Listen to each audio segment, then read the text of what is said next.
Allegis Global Solutions presents the Subject to Talent podcast, a hub for global workforce leaders to unleash the power of the human enterprise. Listen in as we explore the most innovative and transformational topics impacting businesses today. Hello, and welcome to the Subject to Talent podcast. Before we share this conversation with our guest, we're excited to invite you to our upcoming events. On August 27th, we'll host a virtual AGS Live featuring a client's perspective on making an impact with a blended RPO model. In September, meet us in person at the CWS Summit and at the HRO Today Talent Acquisition Summit. To learn more, visit allegisglobalsolutions.com and search for events.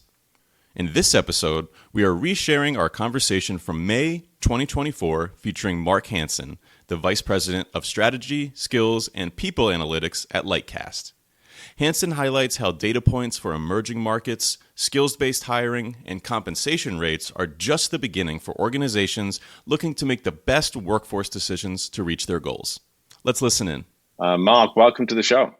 Thanks so much for having me. Appreciate it.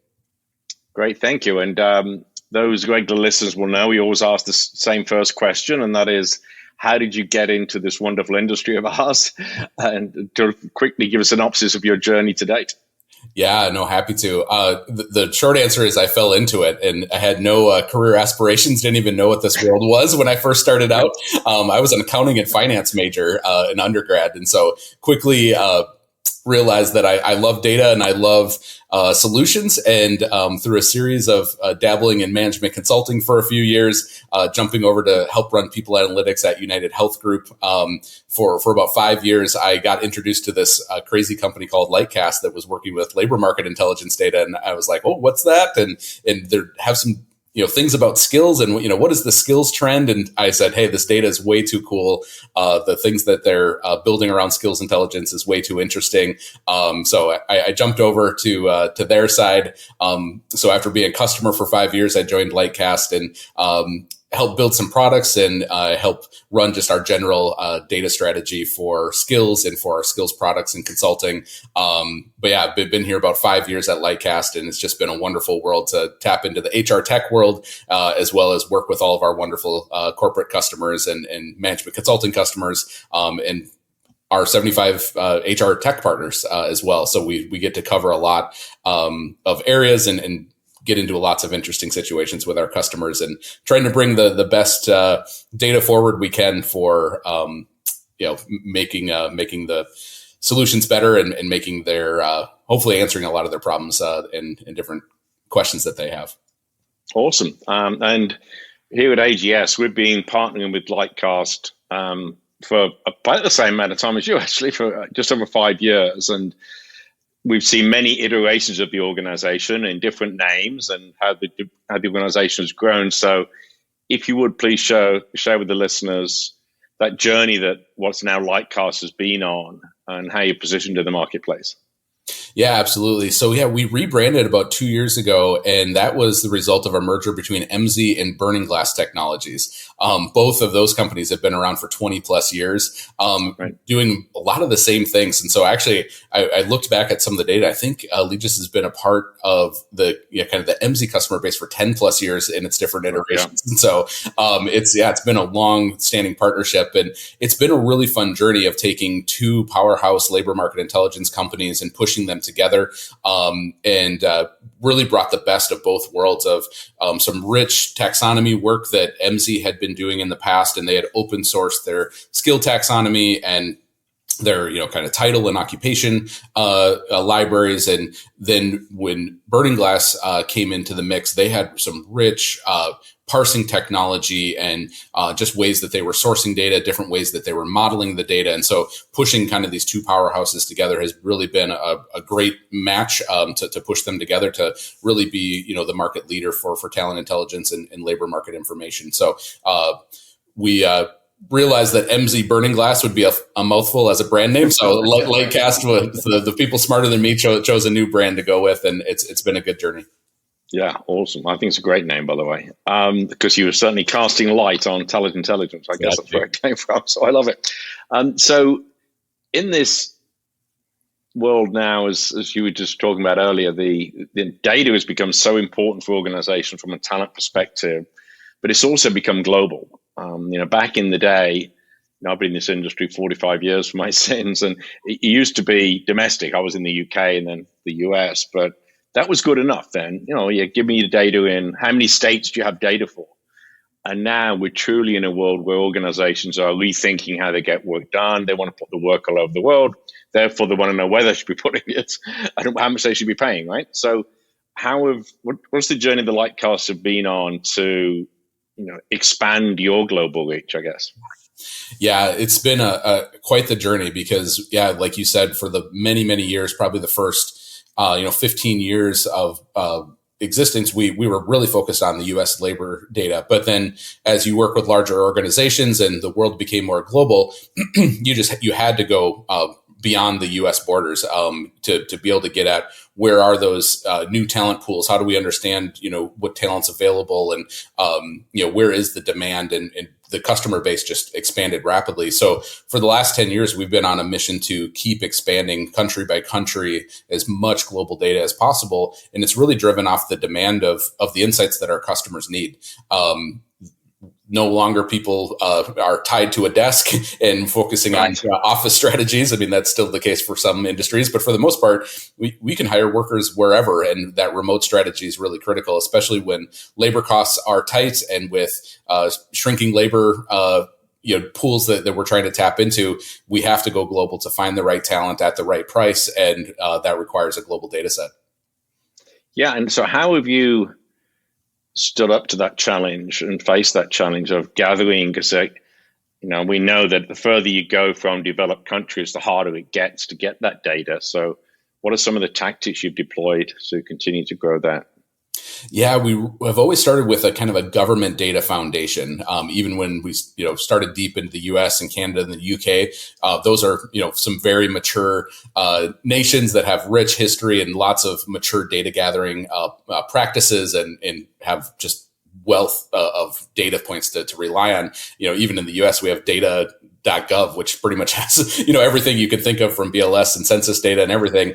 But that's not true as you go across the pond to different areas and different continents. Right. They're just not as mature in terms of the data gathering. They've never had that. The systems weren't in place. And so what we've tried to do is go after, say, which are the countries that have the best government starting data. Then we go after two big data sets that we always focus on is the demand data. So where is all that rich job posting data going? Is there a series of equivalents that are similar to Indeed and Career Builder and Monster, kind of where there's these job board sites that are housing a lot of this, or is it distributed across many? And then we go after profile and resume data to say, are there LinkedIn equivalents in different countries? And so we try to get this mix of government data, supply data through resumes and getting that granular data, and then going after the demand data. And that's a country by country practice because every country has its unique, available information. What's the breadth of it information? What's the depth of it?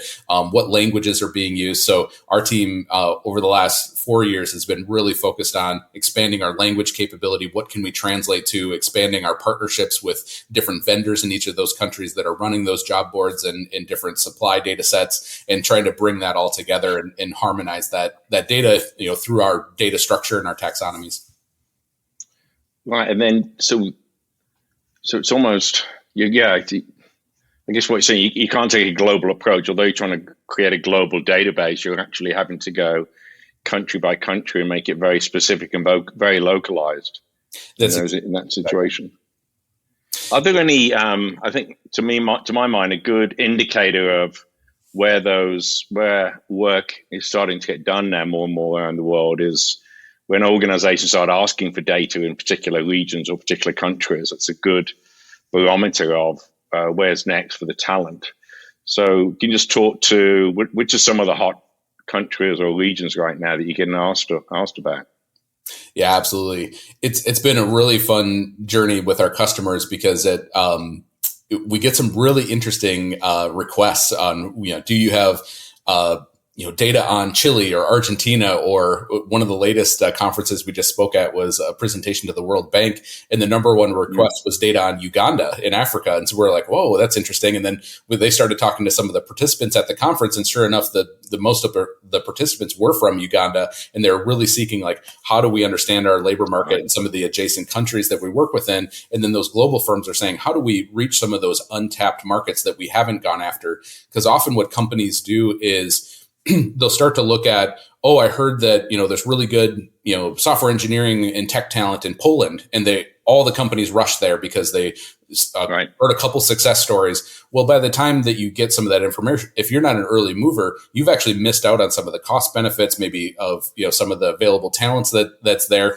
And so then that quickly has, wage inflation after you get more competition for all of that talent. And so that market isn't really a rich market anymore because it's either tapped out from a competitive standpoint or the costs are too high. So our customers are constantly looking for, what are those new emerging markets where we can tap into some of that wonderful talent that exists, but it's certainly going to be cheaper than trying to hire someone down the street in Silicon Valley, where the wages are astronomical. And so we got to really spread out, for our talent strategy, where do we find the best talent at the right price to keep all of our initiatives running at an optimal speed. So you mentioned Africa. Obviously, that I think that is, inevitably that is going to grow if you look at the demographics. So that we're going to have to we're just going to have to get better at sending work to Africa, is my view, because that's where the world's workforce is going to be in the future, a large percentage of it. What other areas? And I guess Latin America is still hard for nearshoring. Yeah. Southeast Asia is coming online now, and you mentioned Poland, Eastern Europe as well. Are those the hotspots? Yeah, absolutely. I mean, Asia specifically, the Philippines has just been a wonderful booming area, and it continues to grow for a lot of our customers in terms of especially call center workers and being able to have, native English speaking there. So there's some of these countries where they're easier to get into in certain respects for logistics and maybe some of the labor laws and things like that. There's others where the more connectivity there is, specifically in Africa, the better mobile technology is, the better that the internet connectivity, that just unlocks, a whole new world of available labor forces there. And so it's really, I'd say there's really not a place that's that our customers haven't explored. There is the unique scenario where you do want some concentration of labor, where you're not the first mover to go into some sort of place. You do want a few competitors there, just because there is the skills that are being trained there. The infrastructure is already built in terms of the local labor laws and being able to work within some of those countries. So there are some of those countries that are more difficult to work in that people avoid, different companies avoid. But for the most part, it's around the globe, people are looking everywhere they can. Yeah, I think it's fascinating that we start seeing like these trends of countries being known for specific skill sets almost. It used to be, Scandinavia are known for design, hence IKEA, that used to be the thing. And then now we think about even Egypt, where there's some real cool cybersecurity stuff going on, and it'd be interesting to see how that pans out, that whole areas of the world become known for certain skill sets, as opposed to, it used to be just labor arbitrage, right? It was just about, the cost of labor is lower there, so send the work there. Now I think it's not just that; it's even perhaps in front of that is, where is the talent? Yeah. If you tap that into universities, what are the universities producing around the world as well? Yeah, and doubling down on. Which is a big challenge for governments, of course. Where should they be investing education? Yeah, and you're hitting on really that kind of the combined strategy of the regions and countries that we work with is behind the scenes. The mission of Lightcast is to bring educators and government and private organization enterprise together to be using the same data so that we can create the right incentive structures, because businesses need the new fresh talent with specific skill sets, and they need to be partnering with the educational institutions around the globe to say, are you training for the things that we need? And that there needs to be that connection between them. And then the local governments are saying, how do we incentivize and bring the right tax incentives or the right programs and learning and development initiatives to bear. If we can get all three of those groups working together, it creates economic prosperity for everybody in those regions. And it's definitely okay to have some specialization, because that's what makes your region unique.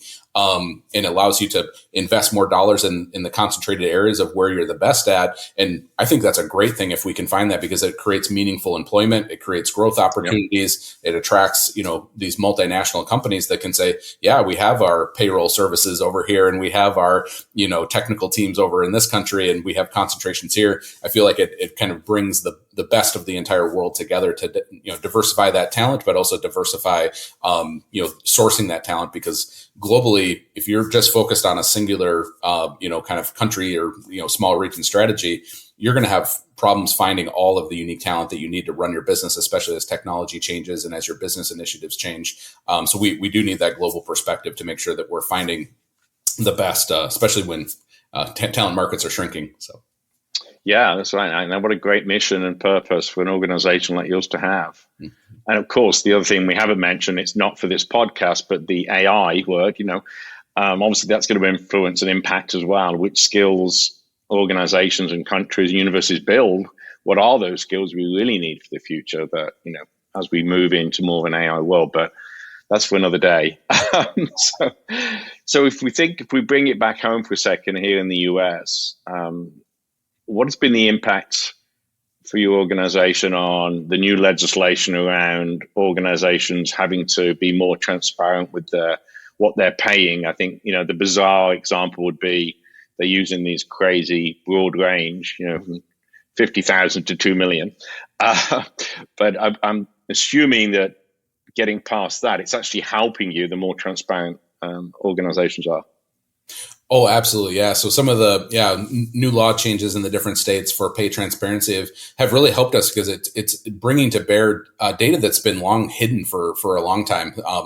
Pay ranges and stuff were very secretive, and now right. People were if you were in the know in certain organizations, but you couldn't really compare that across different companies, different regions. And so that was a hard data set to get at, and you'd have to do some complicated surveys and rely on, sample data and things like that. But now, through our, kind of data processing and aggregation that we pull that data through, we're able to see many more observations. And we have to do some data modeling to make sure we kick out the outliers, like you mentioned, with some of the obscure cases that they get through.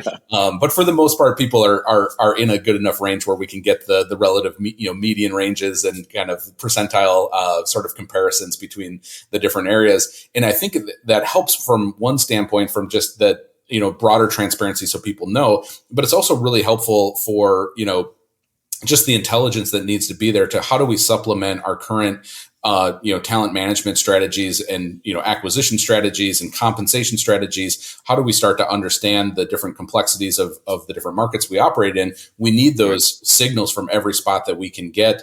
And pay has been one that's just been hard to nail down. And so this offers an opportunity to supplement some of the rich work that our compensation partners already use, and in those teams, they have something else that can be a daily changing number that they can see some of those immediate trends, and they can start to adjust the short-term strategies to complement their other, survey and different methods that they're using.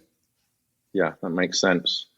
So I'd just like to touch on the partnership between our organizations, where we're really geeking out in a good nerd way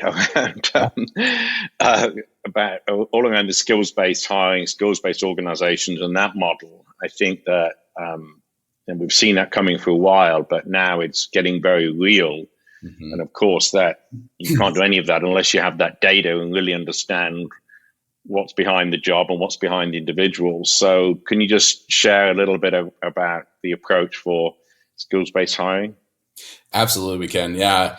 We made the push, about 5 years ago to go deep into skills, because that's the underlying data structure that gets us the most granular insights we can between learning, people, and jobs. And so we love the skills-based world. Because of that, we need to move beyond a lot of the vague job titles that have been used in the past, the vague job descriptions that are written for different jobs. we need to get more precise in our language, and we need to get down to kind of what we like to call the building blocks of learning and work, to understand, what skills do we actually need to drive our business? How are we screening and recruiting? Are we asking for the right skills? Are we pushing the right learning content that's relevant for our jobs today? A lot of learning content is extremely old, and it doesn't get checked very often to see if it's still relevant. Our companies are pushing us to look at, unique career paths, and how do we think about talent mobility within our organization. And skills gives us that lens to look through our jobs to say, well, where are there skill overlaps? Are there unique career paths that we're missing?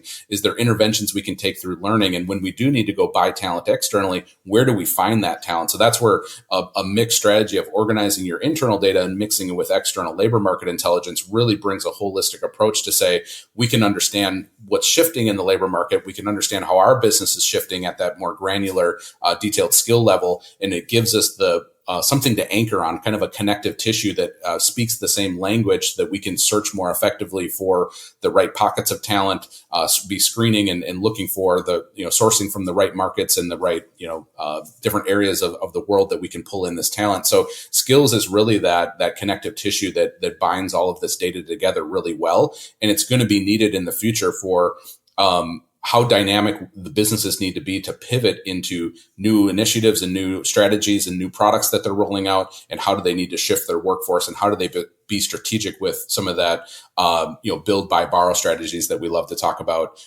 Skills gives us the mechanism to be able to make precise decisions in that area. And how can organizations who are just starting that journey or thinking about going on that journey, how do they start to understand and shift that mindset of how work gets done compared to who should I hire? Yeah. What would your advice be there?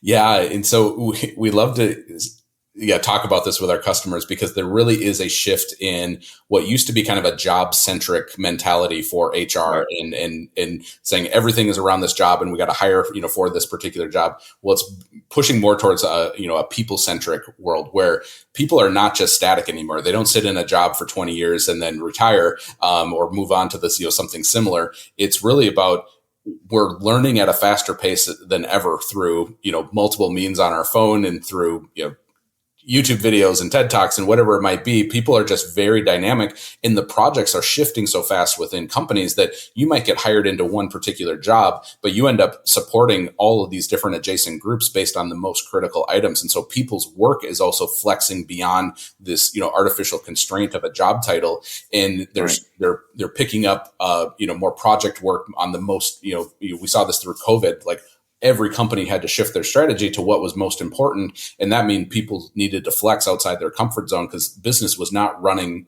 as we normally had it. And so skills based approaches help us to get people tied to the right things that are important, whether it's projects or it's newly developed jobs that are critical to run our business. And we need to have that flexible architecture to say, well, people are learning new skills on the job. They're learning, and flexing beyond their normal day-to-day, kind of career path that they're sitting on currently. We need to start to align that.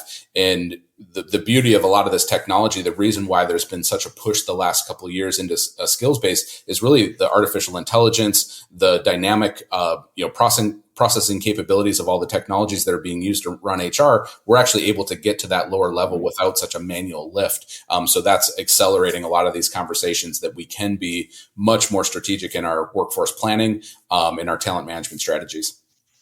Yeah, that's a great point, because without AI, this stuff is almost impossible. If you've got thousands of employees, you just never get to it. And so do you have an example you could share just to bring that to life for how when one of your clients is thinking differently about who to hire and what the work to get done and so on?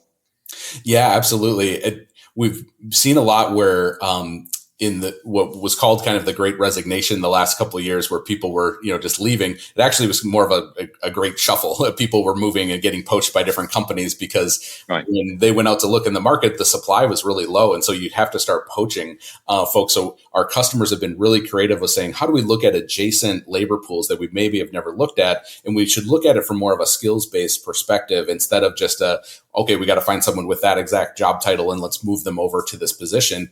One of my favorite stories, and he's still a good friend of mine at United Health Group, we had an opening for a data science lead on our people analytics team. So it was an HR job, very specific to analyzing all the rich people data that we were trying to, model things like predicting, retirement and things, predicting turnover, kind of creating all those fun models. And we started looking and we looked everywhere, and it was just tough to find someone that had exact data science HR experience. Like, it just is still relatively new and the labor market's small. And so we expanded a little bit and we started saying, like, we should just take a skills-based approach and look a little bit broader. Well, we, found a guy that he was an epidemiologist at a children's hospital. And we're like, okay, on the surface, this doesn't look anything close. Yeah. And then we interviewed him. We're like, wow, this is the perfect candidate, because he had all of the core underlying data analysis skills. And he's like, oh yeah, analyzing health outcomes in kids is the same exact models that I would use to predict, turnover within, this particular division. We're like, oh my goodness, you're exactly right. And sure enough, he was a wonderful hire and built a whole team around him. And that's just something that we don't think about, of what are those unique talent pools that we could be tapping into that we would have been blinded to if we were dead set on one sort of particular type of job we were thinking about. And it just dawned on me that you yourself were a great example as well, the way that you got to Lightcast, right? That's right. You came from a completely different industry. The skills were there. Yeah, I started off as a financial planner with my accounting and finance degree, and I quickly ran away and saw the light. So there you go. Yeah. So they'd have never found you by doing a search on your job title on a job board. That's a certainty.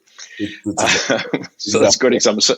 So as we think about that, and I know the journey we're on together and we're partnering with in terms of helping continues to grow that database of knowledge. And I've got a great question for you. I'm going to put you on the spot here, because there's the two different terms that are used are taxonomy and ontology. And I'd love you to have a crack at explaining in layman's terms the difference between those two, and are they interchangeable? Oh, they're not interchangeable, although our customers interchange them a lot, because it is nuanced.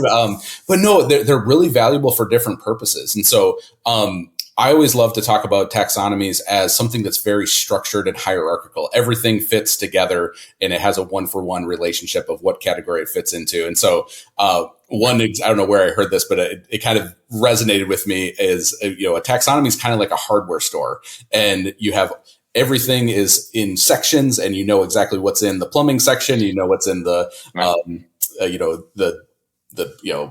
whatever it might be, fixture section, and everything is in order and it's categorized and you can find things quickly. When we reverse that and compare it to an ontology is really a flexible structure where there's organic relationships, and you can have many to many relationships connecting two different things at once. So it's kind of a free-for-all sort of cluster of things connected, and there's not always a logical reason why they're connected, but there are anchoring kind of node points where things are connected. And so I like to liken that to, it's not a perfect example, but it works like Costco. You can walk into Costco and you can pick up, a hammer, and you can pick up your vegetables, and you can pick up a new computer. It's all there, and it's all kind of connected, but there's not a lot of logic to it. There's not really clear sections either.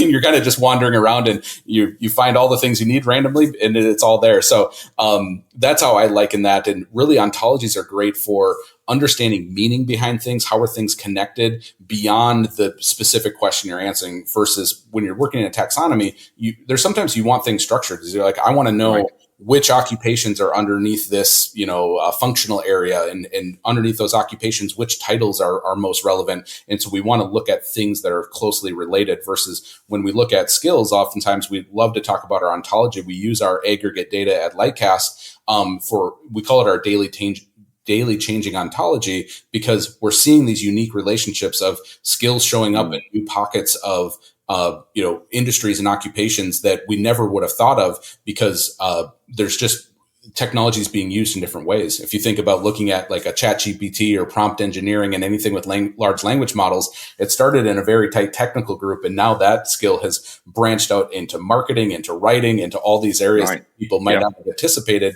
And that's more of an ontological view. It's connected to many things. It doesn't always fit in a tight little box. Awesome. Well, thank you so much for that. I will remember those examples. That will help me explain it in the future when people ask me. So I appreciate that. So as we're wrapping up here, I'll put you on the spot. But we like to ask our guests the crystal ball question. So how do you think, if we pick a date, 5 years, 10 years, whatever, how will organizations be using Lightcast type data in the future differently to how they're using it now? Or what will it evolve to, I guess? Yeah, I think in the next 5 to 10 years, what we're going to see is an even deeper shift to that people-centric view of work. And what there's some great material out there that's called Work Without Jobs. And so how do we think about a truly flexible workforce that is built off of understanding people as a set of skills, and those skills can be deployed anywhere in the organization, and they're not going to be tied down by functional areas or specific job families that they need to fit within, but they're going to be fungible, and the work flexes based on a project basis versus a singular role that you do within a company.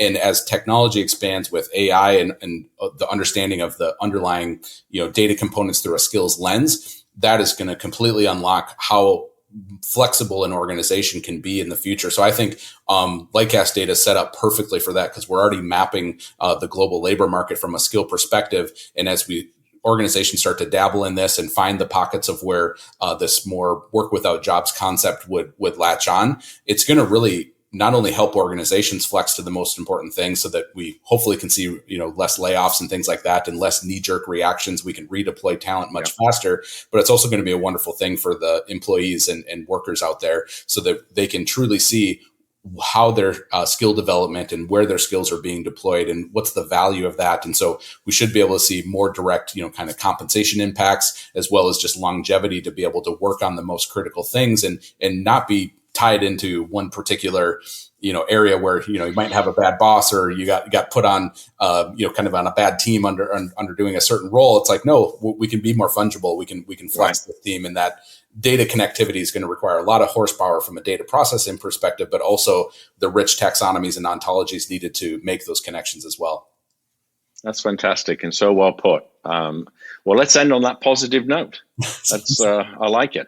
So thank you so much again for your time today. It's been great fun chatting with you. Love our partnership. Where can listeners go to find out more about Lightcast, or even yourself? Yeah, lightcast.io. So a little bit old school with our not the .com. So get to lightcast.io. And then you can find me on LinkedIn, Mark Hanson on LinkedIn. I pop up right away. So if you search for Mark Hanson at Lightcast, I'll be right there, and would love for anyone to connect. And Bruce, it's been an absolute pleasure and been such a joy to work with your team over the years. Great. Thanks, Mark. Thank you. If you enjoyed this episode, please subscribe, rate, and review us on Apple Podcasts, Spotify, or wherever you get your podcasts. And if you have any questions, send them to subject2talent@allegis-globalsolutions.com. Follow us on LinkedIn with the hashtag subject2talent, and learn more about AGS at allegis-globalsolutions.com, where you can find additional workforce insights and past episodes. Until next time, cheers.